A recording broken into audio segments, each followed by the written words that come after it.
칼뱅이 설교하고 어거스틴이 설교하고 바울이 설교했던 그 오래된 진리가 바로 오늘 내가 설교해야 하는 진리입니다. 만일 그렇지 않다면 내 양심과 나의 하나님 앞에서 나는 거짓된 사람일 것입니다. 나는 진리를 만들 수 없습니다. 나는 교리의 거친 모서리를 깎아낼 수 없습니다. 존 녹스의 복음이 나의 복음입니다. 스코틀랜드에서 울린 천둥 소리는 잉글랜드에서 다시 울려야 합니다. 찰스 스펄전. 견고한 진리를 믿음으로 그리스도인의 삶을 시작하는 것은 위대한 일입니다. 어떤 이들은 20년 동안 20가지 다른 복음들을 받아들입니다. 인생의 여정을 마칠 때까지 그들이 얼마나 많은 다른 복음들을 받아들일지 예상하기 어렵습니다.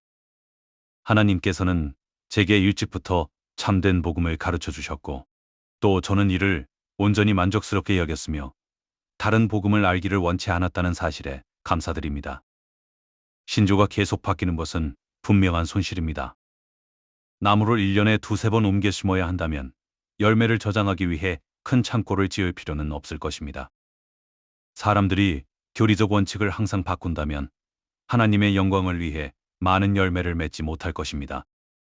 신자들은 주님께서 가르치신 위대한 근본 교리들을 굳게 붙들고 출발하는 것이 좋습니다.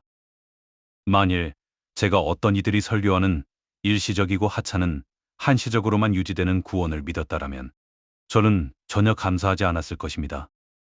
하지만 하나님은 사람들을 구원하시되 영원토록 구원하신다는 사실, 하나님이 그들에게 영원한 의로움을 주신다는 사실, 그들을 영원한 사랑의 영원한 기초 위에 세우신다는 사실, 그들을 영원한 나라로 인도하신다는 사실, 이런 사실들을 생각할 때 저는 참으로 놀라움을 금할 수 없고 이와 같은 축복이 나에게 주어졌다는 사실에 경탄을 금할 수 없습니다. 잠잠하라, 내 영혼아, 감탄하며 경배하라. 왜 나를 그렇게 사랑하시나이까? 은혜로 나를 구주의 가족이 되게 하셨나이다. 할렐루야. 주께 감사하며 영원히 감사하리이다. 마음이 자연스럽게 자유의지의 교리로 기우는 사람들이 있습니다. 제가 드릴 수 있는 말씀은 제 마음은 자연스럽게 주권적 은혜의 교리로 기운다는 것입니다.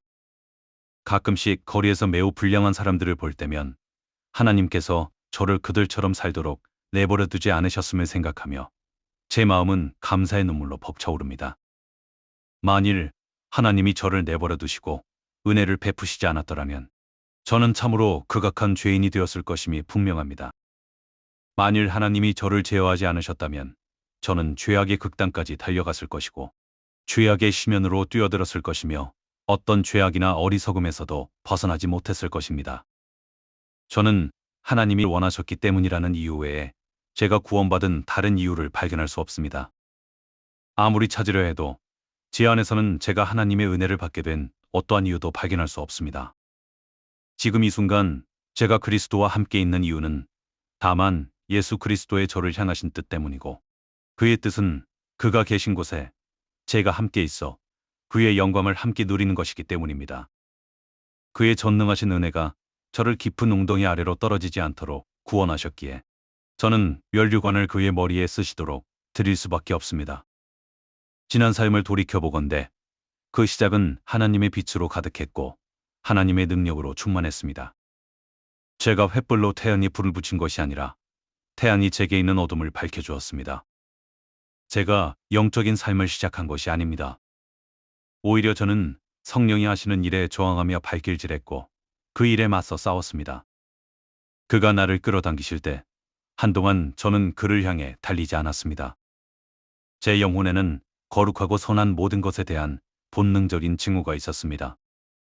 하나님의 구애는 아무런 소용이 없었고 하나님의 경고는 바람에 날려버렸으며 하나님의 우레소리는 무시했습니다. 하나님의 사랑의 속삭임은 아무것도 아닌 헛된 것으로 여기며 거절했습니다. 하지만 확신컨대 지금 제 자신은 이렇게 말할 수 있습니다. 오직 그만이 나의 구원이십니다. 제 마음을 돌이키신 분도 그분이시고 그분 앞에 제 무릎을 꿇게 하신 분도 그분이십니다. 실로 저는 보드리지와 포플레이디와 함께 이렇게 말할 수 있습니다. 은혜가 내 영혼으로 기도하도록 가르치셨고 내 두 눈으로 눈물 흘리게 하셨습니다. 그리고 이렇게 덧붙일 수 있습니다. 오늘까지 나를 지키신 것은 은혜요. 은혜는 내가 떠나도록 내버려 두지 않으실 것입니다. 이 은혜의 교리들을 한순간에 깨닫게 되었던 때를 생생하게 기억합니다. 우리 모두가 본성적으로 그렇듯이 저도 알미니우스주의자로 태어났고 강단에서 오랫동안 계속 전해온 가르침들을 믿어왔습니다. 제가 그리스도에게 다가갈 때 저는 제 스스로 다가가고 있다고 생각했습니다. 내가 주님을 간절히 찾고 있다고는 생각했지만 주님이 나를 찾고 계신다는 생각은 전혀 하지 못했습니다. 저는 젊은 회심자들이 처음부터 이 사실을 인식할 수 있을 거라고는 생각지 않습니다. 저는 이 진리들을 처음으로 영혼 가운데 받아들였던 그날과 시간을 기억합니다. 존 버년이 말한 것처럼 그 진리들은 내 마음의 단쇠처럼 파고들었고 저는 한순간에 갓난아이에서 성인으로 자란 것처럼 느꼈습니다. 그때 하나님의 진리에 이르는 단서를 단번에 발견했고 이로써 성경의 진리에 대한 갑작스런 진보를 경험했습니다. 어느 평일 밤 저는 예배당에 앉아 있었습니다. 설교자의 말은 제 귀에 들리지 않았는데 왜냐하면 저는 그 말을 믿지 않고 있었기 때문입니다. 그때 갑자기 이런 생각이 들었습니다. 나는 어떻게 그리스도인이 되었지? 내가 주님을 찾았지. 하지만 내가 어떻게 주님을 찾게 된 걸까? 그 순간 진리가 마음의 삼광처럼 빛났습니다.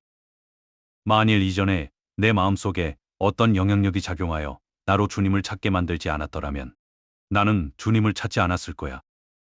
그때 저는 기도하고 있었습니다. 그때 이런 의문이 들었습니다. 나는 어떻게 기도하게 되었지? 성경을 읽음으로써 기도하게 되었지. 그런데 나는 어떻게 성경을 읽게 되었지? 내가 성경을 읽었지만 무엇이 나로 성경을 읽도록 인도했을까요? 그때 저는 모든 일의 시작에는 하나님이 계시며 하나님이 내 믿음을 창조하셨음을 순간적으로 깨닫게 되었습니다. 은혜의 교리 전체가 제게 열렸고 오늘날까지 저는 이 교리에서 떠난 적이 없습니다. 그리고 제가 간절히 바라는 바는 항상 다음과 같이 고백하는 것입니다. 내 영혼의 변화는 온전히 하나님의 은혜로 말미암은 것입니다. 한 번은 예배에 참석했는데 우연히 그날 본문은 시편 47편에 그가 우리를 위하여 기업을 택하시나니란 말씀이었고 감단에 선 설교자는 알미니우스 주의자였습니다. 그러므로 그는 설교를 시작할 때 이렇게 말했습니다. 이 본문은 전적으로 이 세상에서의 기업을 가리키는 것이고 우리의 영원한 기업과는 아무런 상관이 없습니다. 그는 계속 말을 이어갔습니다. 우리는 그리스도께서 우리를 대신하여 천국과 지옥의 문제를 택하시기를 원치 않습니다. 조금이라도 상식이 있는 사람이라면 스스로 천국을 택할 것이며 지옥을 택할 정도로 어리석지 않을 것입니다. 이것은 아주 쉽고도 당연한 이치입니다. 그것은 우리의 자유의지에 달려있고 우리에게는 충분한 지혜가 주어졌으며 이로써 우리 스스로 충분히 판단할 수 있습니다. 그는 매우 논리적으로 추론하기를 예수 그리스도께서 혹은 다른 누구라도 우리를 대신해서 선택해 줄 필요가 없다고 말했습니다. 우리는 아무런 도움 없이 스스로 기업을 택할 수 있다는 것이었습니다. 저는 생각했습니다. 하지만 나의 형제여, 이론적으로는 우리가 스스로 선택할 수 있을지 모르지만 실제로는 마땅히 올바른 선택을 하기 위해서는 상식을 뛰어넘는 무언가가 필요할 것 같군요. 몇 가지 질문을 드리겠습니다. 우리가 세상에 태어날 때 거기에 하나님의 주권적 섭리와 하나님의 뜻이 있었음을 우리 모두 인정할 수밖에 없지 않습니까? 우리에게 자유의지가 있어 내가 원하는 것을 택하고 나의 가는 길은 내가 선택하는 것이라고 믿는 이들도 우리가 세상에 태어나는 일은 우리의 뜻에 따른 것이 아니오 하나님이 우리를 위해 선택하신 것임을 인정해야 할 것입니다.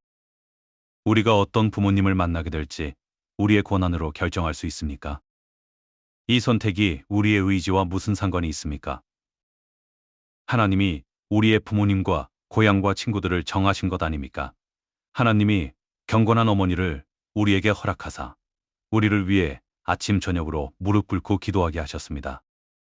마찬가지로 하나님이 우리를 호텐토트 부족으로 태어나게 하셔서 우리의 어머니가 더러운 마을에서 우리를 키우면서 이교도의 신들을 숭배하도록 가르치게 하실 수 없었을까요? 혹은 하나님이 내게 밤낮 술독에 빠져 사는 부모를 주셔서 어린 시절부터 무섭고 더럽고 끔찍한 욕설을 들으며 자라게 하실 수 없었을까요? 하나님이 내게 술주정뱅이 아버지를 주셔서 그가 나를 무지의 감옥에 가두고 범죄의 사슬에 묶어두게 하실 수 없었을까요? 실로 복독에도 나의 부모님이 두 분 모두 하나님의 자녀이고 내가 하나님을 경외하도록 힘써 양육해 하신 것은 모두 하나님의 섭리가 아닙니까? 존 뉴턴은 어떤 기발한 이야기를 하며 웃곤 했는데 어떤 선한 여인이 하나님의 주권적 선택의 교리를 증명하기 위해 다음과 같이 말했다는 것입니다. 오, 주님은 제가 태어나기 전에 저를 사랑하셨음에 분명합니다. 제가 태어난 이후에는 제게서 사랑할 만한 어떤 것도 발견하지 못하셨을 테니까요. 확신컨대 제 경우에도 이 말은 진실입니다. 제가 하나님의 주권적 선택의 교리를 믿는 이유는 확신컨대 만일 하나님이 나를 선택하지 않으셨다면 내가 하나님을 선택하지 않았을 것이기 때문입니다. 확신컨대 하나님은 내가 태어나기 전에 나를 택하셨음이 분명한데 왜냐하면 내가 태어난 이후에는 하나님이 나를 택하셨을 리가 없기 때문입니다. 그리고 하나님은 내가 알지 못하는 이유로 나를 택하셨음이 분명한데 왜냐하면 저는 하나님이 특별한 사랑으로 나를 대하시는 이유를 내게서는 찾을 수 없기 때문입니다. 그러므로 저는 이 위대한 성경의 교리를 받아들일 수밖에 없습니다. 한 번은 알미니우스 주의를 믿고 있는 어떤 형제가 자신은 성경을 20번도 넘게 읽었지만 주권적 선택의 교리를 발견할 수 없었다고 말했습니다. 그리고 그는 만약에 성경에 주권적 선택의 교리와 같은 것이 있다면 자기가 분명히 발견했을 텐데 왜냐하면 그가 무릎을 꿇고 성경을 읽었기 때문이라고 덧붙였습니다. 저는 그에게 말했습니다. 제 생각에는 당신은 매우 불편한 자세로 성경을 읽은 것 같군요. 만일 편안하게 의자에 앉아 읽었더라면 아마 주권적 선택의 교리를 이해했을 것입니다. 어떤 모습으로든 기도하십시오. 그리고 기도는 많을수록 좋습니다. 하지만 성경을 읽는데 어떤 자세로 읽어야 한다고 생각하는 것은 일종의 미신과 같습니다.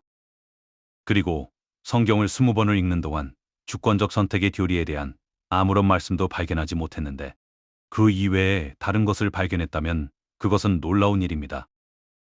아마도 당신은 성경을 너무 빠르게 읽어서 성경의 의미를 실제로 이해하지 못했음에 분명합니다. 만약 하나의 강이 땅에서 솟구치는 모습을 본다면 실로 놀라운 광경일 것입니다. 하물며 세상의 모든 강들이 한꺼번에 솟구쳐 나오는 거대한 샘을 본다면 100만 개의 강이 한 번에 솟아오르는 광경을 본다면 어떻겠습니까? 얼마나 장엄한 광경일까요? 누가 그 광경을 상상할 수 있겠습니까?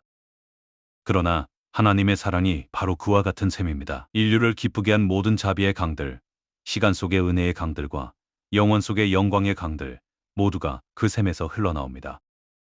내 영혼아, 저 신성한 샘 곁에 서서 하나님, 우리를 사랑하신 아버지를 영원토록 찬송하고 그 광대하심을 찬송할지어다. 태초에 이 거대한 우주가 아직 하나님의 마음속에 도토리 껍질 속 아직 발아하지 않은 숲처럼 잠들어 있었을 때 메아리가 아직 고요를 깨우기도 전에 산들이 생겨나기도 훨씬 전에 빛이 하늘을 가르며 번쩍이기 훨씬 전부터 하나님은 이미 자기의 택하신 자들을 사랑하셨습니다. 어떠한 피조물도 존재하지 않았을 때 천사의 날개조차 허공을 스치지 않았고 공간이라는 개념조차 형체를 갖지 않았으며 오직 하나님 한 분만 계셨던 그때에도 그 신성의 고유한 고독 속에서 그 깊고도 심오한 침묵 속에서 하나님의 내면은 택하신 자들을 향한 사랑으로 요동치고 있었습니다. 그들의 이름은 이미 하나님의 마음판에 새겨졌고 그들은 그분의 영혼에 귀하게 여겨졌습니다. 예수님은 세상이 창조되기 전부터 아니 영원 전부터 이미 자기 백성을 사랑하셨습니다. 그리고 그가 은혜로 나를 부르실 때 이렇게 말씀하셨습니다. 내가 너를 영원한 사랑으로 사랑하였기에 인자함으로 너를 이끌었노라. 그리고 때가 찼을 때 하나님은 자기 피로 나를 사셨습니다. 내가 아직 그분을 사랑하기도 전에 그분은 자기 심장이 한 번의 깊고 아픈 상처로서 나를 위해 피를 흘려 쏟으셨습니다.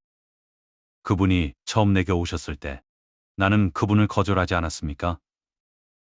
그분이 내 마음의 문을 두드리며 들어오기를 구하실 때 나는 오히려 그분을 내쫓고 은혜를 멸시하지 않았습니까? 참으로 슬프게도 나는 여러 차례 그렇게 했던 기억이 납니다. 그러나 마침내 주께서 유효한 은혜의 능력으로서 말씀하셨습니다. 나는 반드시 내 마음속에 들어가리라. 그리고는 내 마음을 돌이켜 나로 하여금 그분을 사랑하게 하셨습니다.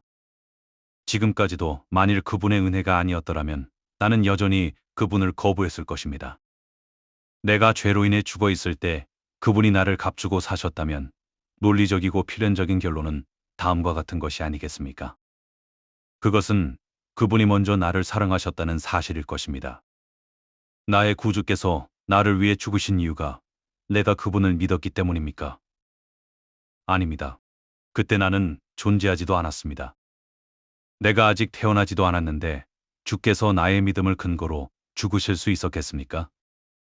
그것은 불가능합니다. 그것이 그분의 사랑의 근원일 리 없습니다.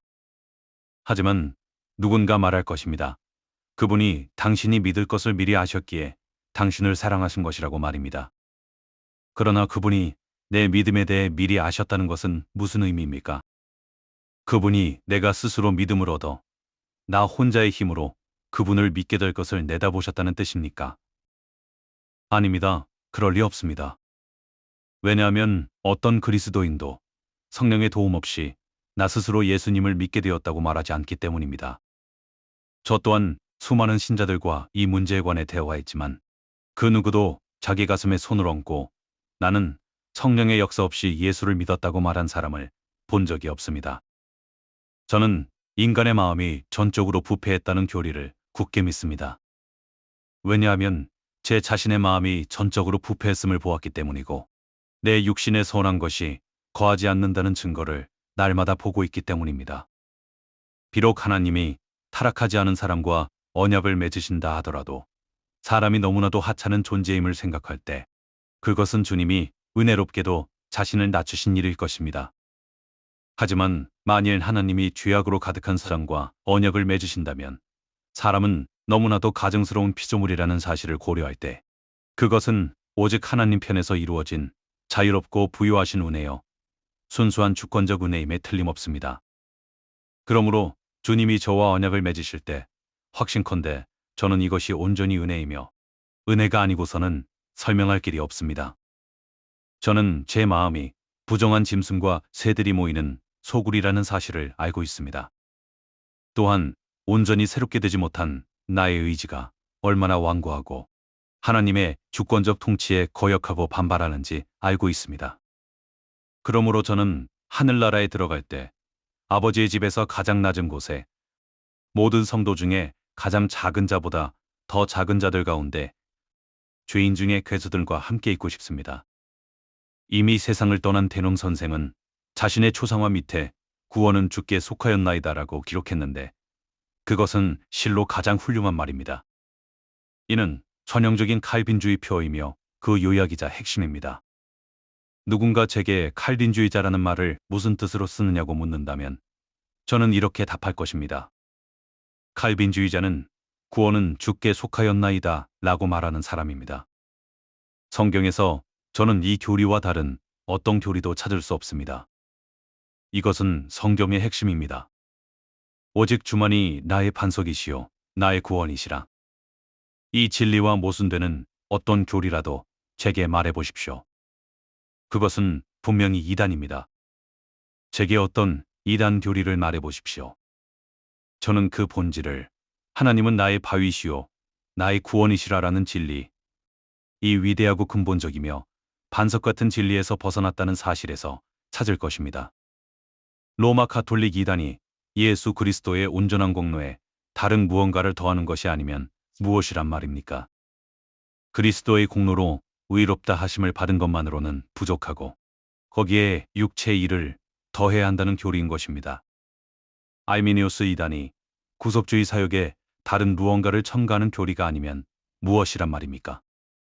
진리의 시금석으로 판별할 때 모든 이단은 이 지점에서 드러나게 됩니다.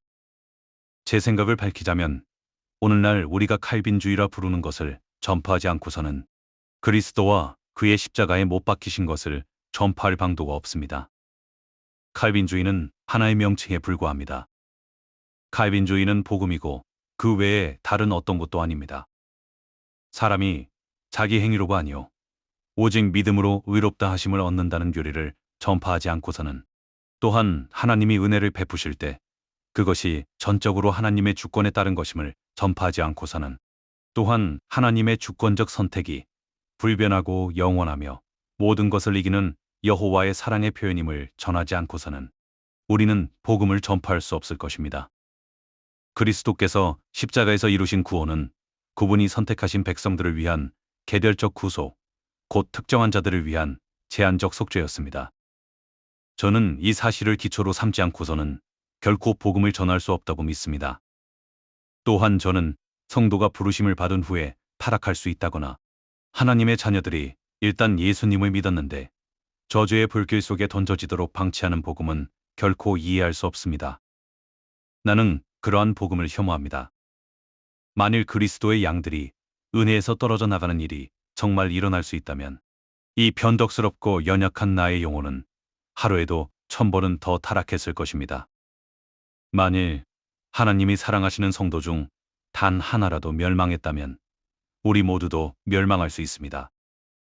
하나님의 언약 안에 있는 자 중 한 사람이라도 잃어버린 바 될 수 있다면 나머지 모두도 그렇게 될 수 있습니다. 그렇게 되면 복음의 약속 중 참된 것은 아무것도 없으며 성경은 거짓말이 되고 거기에는 받아들일 만한 가치가 있는 것이라곤 단 하나도 남지 않게 됩니다. 만약 제가 하나님의 성도가 결국 타락하여 버림받을 수 있다고 믿게 된다면 저는 즉시 불신자가 되어버릴 것입니다.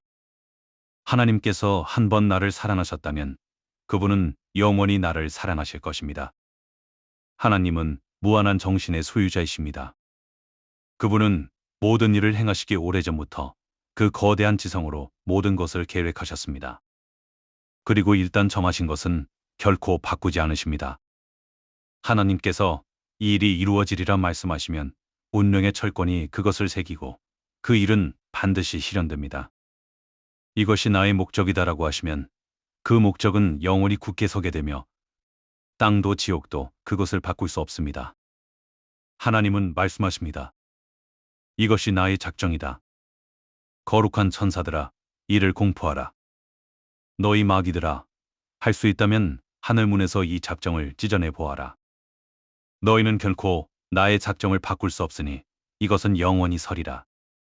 하나님께서는 자신의 계획을 바꾸시지 않습니다. 그렇게 하실 이유가 무엇이란 말입니까? 그분은 전능하심으로 자신이 기뻐하시는 일을 행하실 수 있습니다. 왜 바꾸시겠습니까? 그분은 전지하시기에 결코 잘못 계획하실 리가 없습니다. 왜 바꾸시겠습니까? 그분은 영존하시는 하나님이시기에 그 계획이 성취되기 전에 죽으실 수도 없습니다. 왜 그분이 변하셔야 합니까?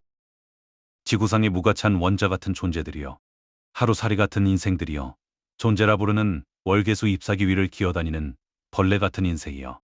당신들은 계획을 바꿀지 모르나 그분은 결코 절대로 자신의 계획을 바꾸지 않으십니다. 그분이 나를 구원하는 것이 그분의 계획이라고 말씀하셨습니까? 그렇다면 나는 영원히 안전합니다.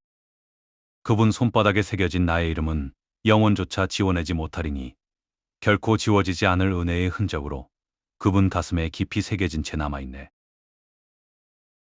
저는 그리스도인이 은혜에서 떨어질 수 있다고 믿는 사람들이 어떻게 행복을 누릴 수 있는지 이해할 수 없습니다. 필시 그들은 절망을 느끼지 않고 하루를 보낼 수 있을 정도로 매우 훌륭한 미덕의 소유자일 것입니다.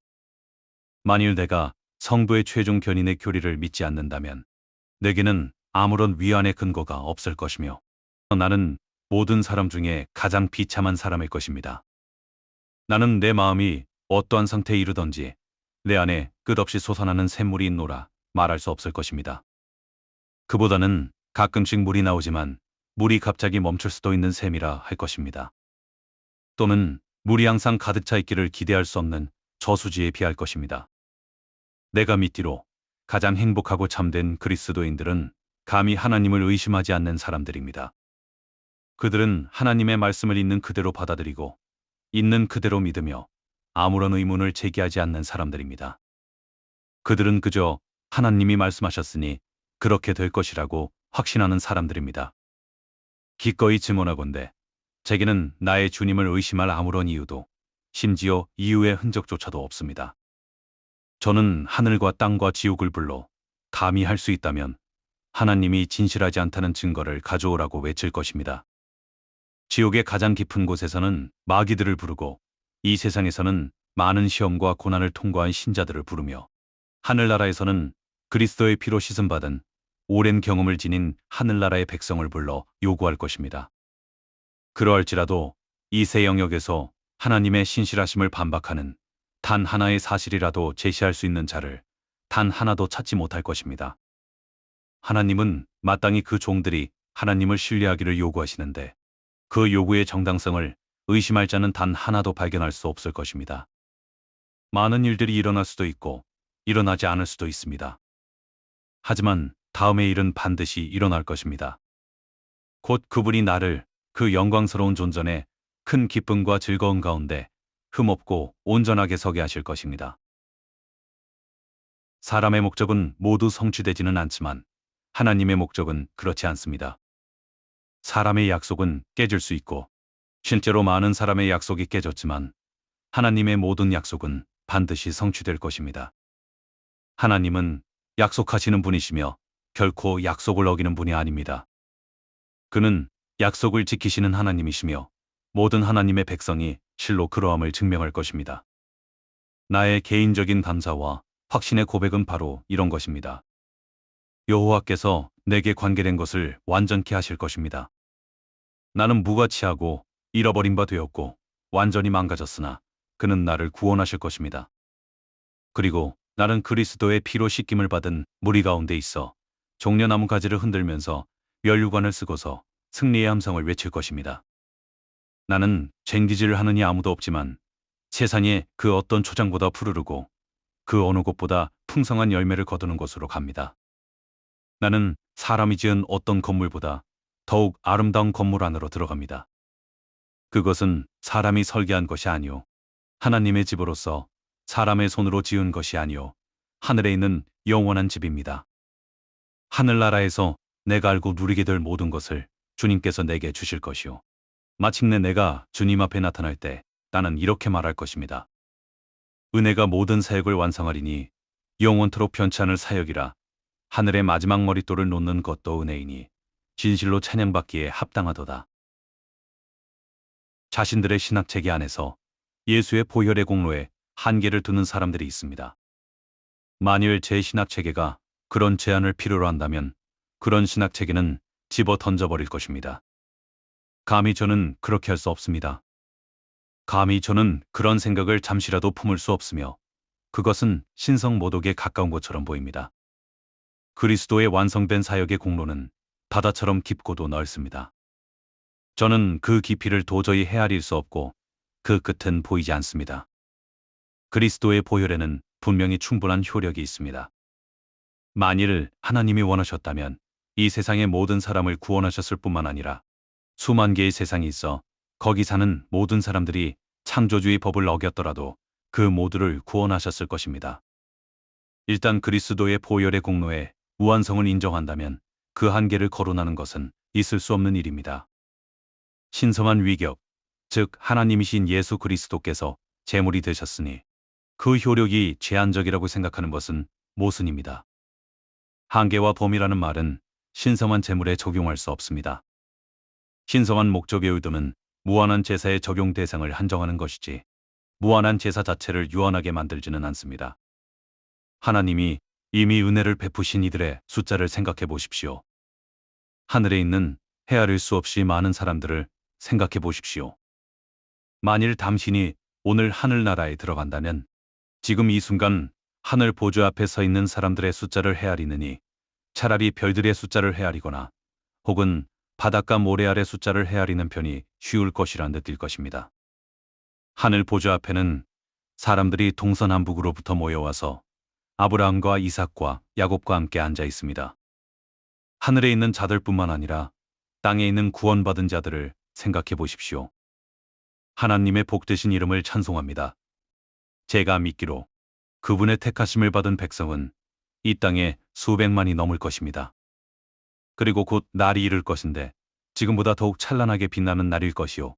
그때에 그 수를 다 헤아릴 수 없는 수많은 사람들이 구주를 알게 될 것이고 구주로 인하여 기뻐하게 될 것입니다. 아버지의 사랑은 단지 소수만을 위한 것이 아니요 지극히 많은 사람들을 위한 것입니다. 요한계시록 말씀처럼 하늘나라에는 아무라도 능히 셀 수 없는 큰 무리가 있을 것입니다. 어떤 사람들은 매우 큰 숫자도 계산할 수 있습니다. 아이작 뉴턴과 같이 놀랍도록 계산에 뛰어난 사람들은 거대한 숫자들을 계산할 수 있습니다. 하지만 하나님, 오직 하나님만이 그분이 구속하신 백성의 숫자를 계산하실 수 있습니다. 제가 믿기로 하늘나라에 있는 사람이 지옥에 있는 사람보다 많을 것입니다. 누군가 내게 왜 그렇게 생각하느냐 묻는다면 그리스도는 모든 이름 위에 뛰어나신 분이시기 때문이라고 답할 것입니다. 낙원에 있는 자들보다 사단의 지배 아래 있는 자가 더욱 많다면 어떻게 그리스도께서 모든 이름 위에 뛰어나신 분이라 할 수 있을지 저는 이해할 수 없습니다. 게다가 저는 성경에서 지옥에 아무라도 능히 셀 수 없는 큰 무리가 있다는 말을 읽어본 적이 없습니다. 모든 유아들은 죽음과 동시에 낙원에 이를 것입니다.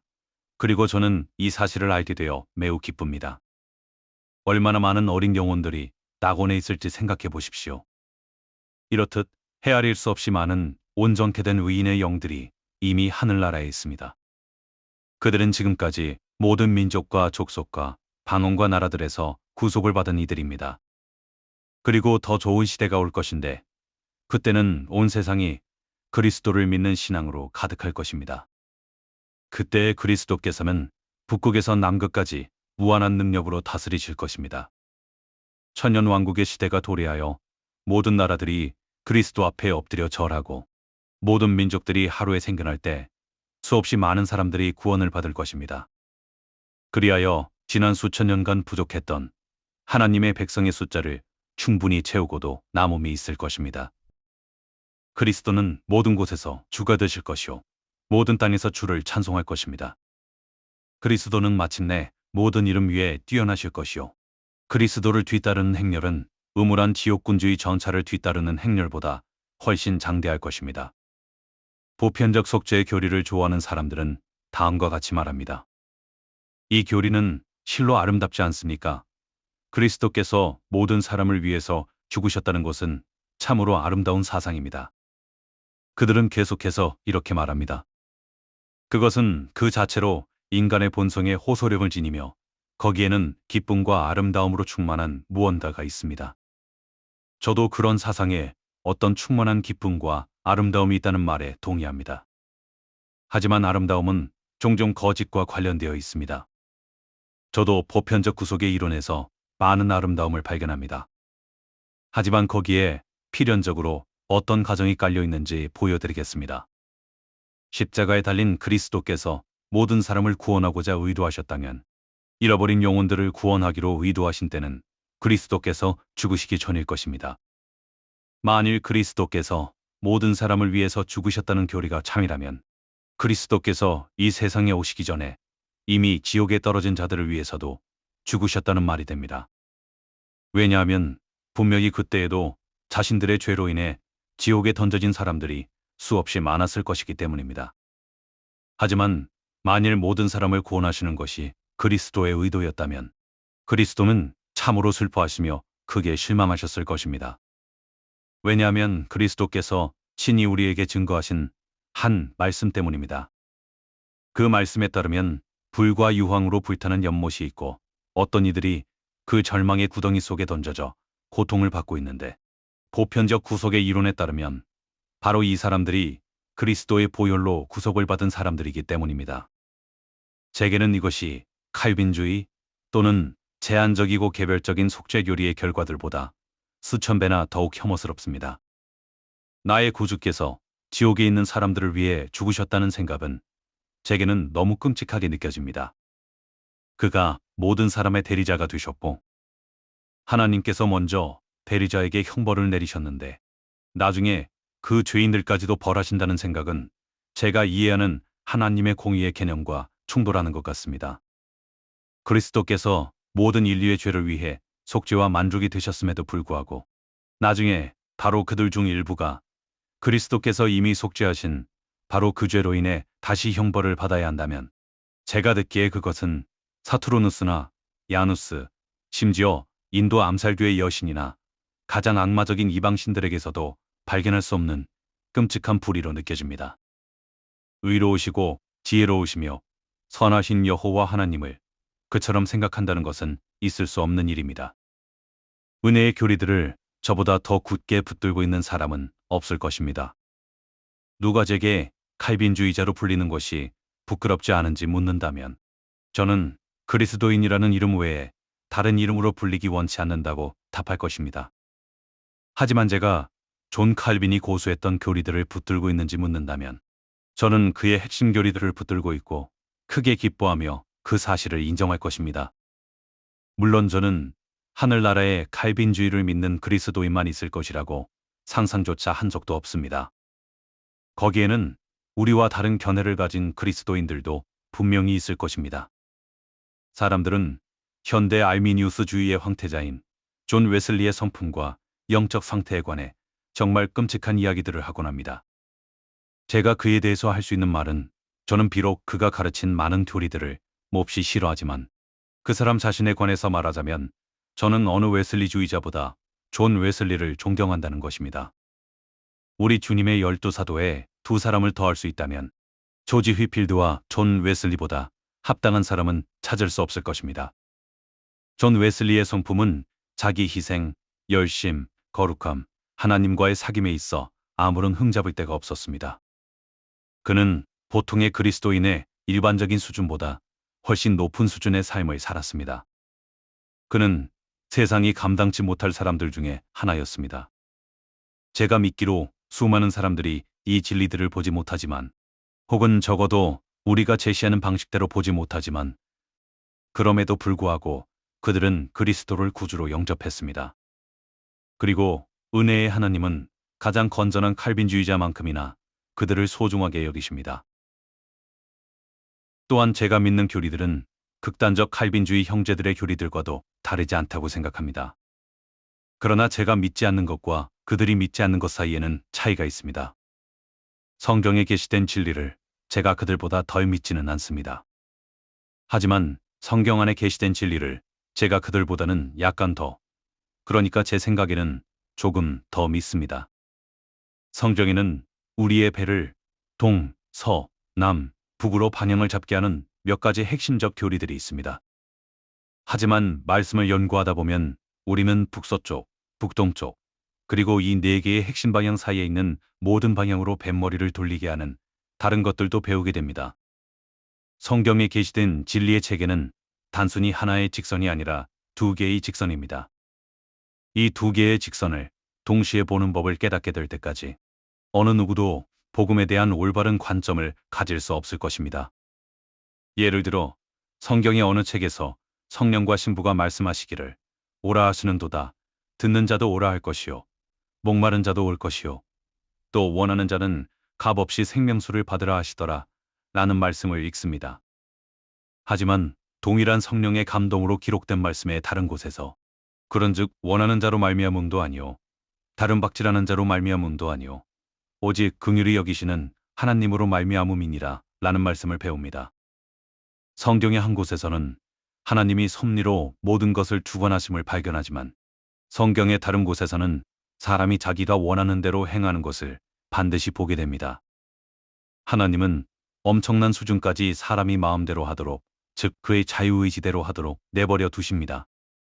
여기서 만일 제가 사람이 온전히 자유롭게 행동할 수 있는데 그것이 하나님의 통제로부터 완벽하게 자유로운 수준까지라고 말한다면 그것은 거의 미신론에 가깝게 될 것입니다.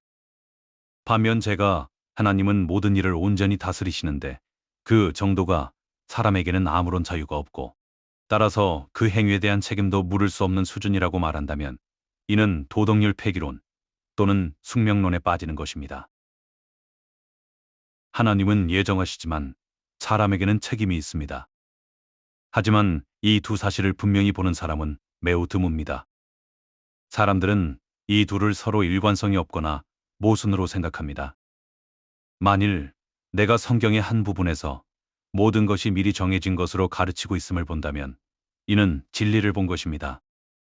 그리고 성경의 바른 부분에서 사람에게 자기 행동에 대한 모든 책임이 있음을 가르치고 있음을 본다면 그것도 진리를 본 것입니다. 그런데 이 두 진리가 서로 충돌하는 것처럼 생각한다면 그것은 전적으로 나의 어리석음 탓입니다. 저는 이 두 진리가 이 세상에 존재하는 어떤 모루에서도 용접될 수 있을 거라고는 생각하지 않지만 그것들은 영원 가운데서는 분명히 하나일 것입니다. 이 두 진리는 너무나도 거의 평행을 이루고 있기에 사람의 눈이 아무리 멀리까지 이 두 직선을 쫓아가도 그것들이 서로 만나는 것을 발견하지 못할 것입니다. 하지만 이 둘은 서로 한 곳에서 만나고 있습니다. 그들은 영원 어디선가, 즉 모든 진리가 샘솟는 하나님의 보좌 가까이서 만나고 있을 것입니다. 사람들은 종종 우리가 믿는 교리들이 사람들로 하여금 죄를 짓도록 이끄는 경향이 있다고 말합니다. 저는 어떤 이들이 우리가 사랑하고 우리가 성경에서 발견하는 이 고매한 교리들이 방종한 삶을 조장한다고 분명하게 말하는 것을 들은 적이 있습니다. 하지만 교회사에서 가장 거룩한 사람들이 이 교리들을 믿고 있었습니다. 그리고 이런 사실을 고려한다면 누가 감히 그렇게 대담하게 주장할 수 있을지 모르겠습니다. 칼빈주의가 방종한 삶을 조장한다고 감히 주장하는 사람이 있다면 저는 그에게 어거스틴이나 칼빈이나 휘필드의 인품에 대해 어떻게 생각하는지 묻고 싶습니다. 수세기에 걸쳐 그들은 이 은혜의 교리 체계의 위대한 주창자들이었습니다. 그는 청교도들에 관해서는 어떻게 생각할까요? 그들의 글은 이런 교리들로 가득합니다. 청교도의 시대에 어떤 사람이 알미니우스 주의자였다면 그는 살아 숨쉬는 이단 중 가장 사악한 자로 여겨졌을 것입니다. 하지만 지금은 바로 우리가 이단처럼 간주되고 있고 그들은 정통으로 여겨지고 있습니다. 그러나 저 옛날의 가르침으로 돌아간 것은 바로 우리입니다. 그리고 바로 우리의 교리들이 사도시대로부터 전해 내려온 것입니다. 값없이 거저주시는 은혜의 물줄기가 침례 교도들의 설교를 통해 흘러내려서 하나의 교파로서 우리가 구원을 받은 것입니다. 그 교리들이 아니었다면 우리는 오늘날 이 자리에 서 있지 못할 것입니다. 이 영광스러운 진리들은 거룩한 믿음의 선진들의 계보를 따라서 예수 그리스도 그분 자신에게까지 이르는 황금 사슬을 이루고 있습니다. 그리고 우리는 이 사람들에 관하여 다음과 같이 질문할 수 있습니다. 어디서 이들보다 더 거룩하고 선한 사람들을 발견할 수 있단 말입니까? 그 어떤 교리도 은혜의 하나님의 교리만큼 사람을 죄에서 멀리 떠나게 하도록 설계된 교리는 없습니다. 이 교리를 방종을 조장하는 교리라고 부르는 사람들은 아무것도 이해하지 못하고 있는 것입니다. 저 무지하고 불쌍한 사람들은 바로 그들이 붙들고 있는 교리들이 하늘 아래서 가장 방종을 조장하는 교리임을 알지 못합니다. 만일 그들이 진리 가운데 있는 은혜의 하나님을 안다면 우리가 창세전부터 하나님의 택하심을 받은 자라는 지식만큼 우리를 거짓으로부터 지켜주는 것이 없음을 곧 알게 될 것입니다. 영원한 견인과 변함없는 아버지의 사랑에 대한 믿음처럼 우리로 하여금 오직 감사하는 마음을 유일한 동기로 삼아 하나님 가까이에 계속 머물게 하는 것은 없습니다. 이 진리에 대한 믿음처럼 사람으로 하여금 아름다운 덕을 추구하게 하는 것은 없습니다. 거짓 교리는 거짓 행실을 낳습니다. 사람이 잘못된 믿음을 갖게 되면 반드시 점진적으로 잘못된 삶에 이르게 되어 있습니다. 제가 믿기로 믿음은 삶을 낳습니다. 모든 사람들 가운데 가장 사심없는 경건과 가장 숭고한 경외심, 가장 뜨거운 헌신을 보였던 사람들은 자기의 행위가 아니라 오직 하나님의 은혜를 인하여 오직 믿음으로 말미암아 구원을 얻었고 이것이 그들에게서 난 것이 아니오 하나님의 선물임을 믿은 사람들입니다. 그리스도인들은 자신이 믿는 바가 과연 이와 같은지 항상 주의 깊게 살펴봐야 할 것입니다. 그렇지 않으면 그리스도를 다시 못 박아 현저히 욕보이는 결과를 초래할 것입니다.